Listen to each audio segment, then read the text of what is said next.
O Lord, open our lips, and we will proclaim your praise. This morning we read from 1 Samuel chapter 8 and through to chapter 10 and verse 8. And in this we start to see Samuel appoint Saul to be king of Israel. The story actually begins with Samuel making the same mistake that his mentor Eli had made. Eli, his sons, had become priests and served in the tabernacle, but they weren't worthy of that post. They got it simply because they were his sons. Samuel grew up and didn't have the requirement to appoint his sons as Israel's leaders. The priests, it was an hereditary role. But Samuel didn't have that appointment, but still made the first mistake. He appointed his two sons to rule over Israel, but they didn't follow his ways. They turned aside for dishonest gain and accepted bribes and perverted justice.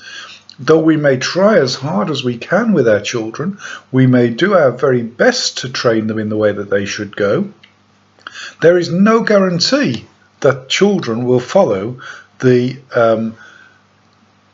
character of their parents. However hard parents try to raise them, children will make their own choice. You cannot judge the character of a child based on the character of their parents. And this is why the hereditary system always falls and fails, and as throughout history, you may have a few good kings or queens, but eventually you get someone who's not worthy of the post. And so prior to asking for a king, Israel had recognized as their leader the man or woman God anointed.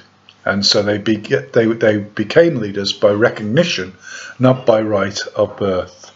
And this system had worked well for them, and the hereditary system failed. So it's surprising that they ask for a king and an hereditary system, when they've already seen that that system doesn't work. Samuel warned them of the costs of a king, of the way that the king would rule over them. The king would believe that he had a right, whereas those who were leaders by recognition continually believed that they had to keep that recognition and respect of people by their actions. So he points all this out to the people, and yet the people say, we want to be like other nations. And here is a temptation for the church in these days. The church can often look at the world and say, we want to be like the world. We want to be organized like the world. We want to be looking the same as the world in which we live. Whereas God's people are called to be unique and special and to be his people. Eventually, Samuel is led to Saul. Saul begins humbly, and that's a good thing. As we look at Saul's character, as we go through this passages, we will see that Saul begins with humility. He points out that he doesn't come from a great tribe, and later we'll see is acting humbly. But as we see, the position of king changes the way that he thinks about himself, and later in his life he is rejected for arrogance.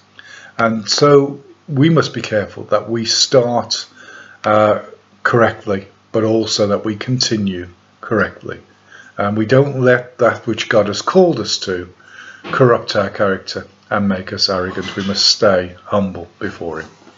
The Lord bless you today. Have a good day.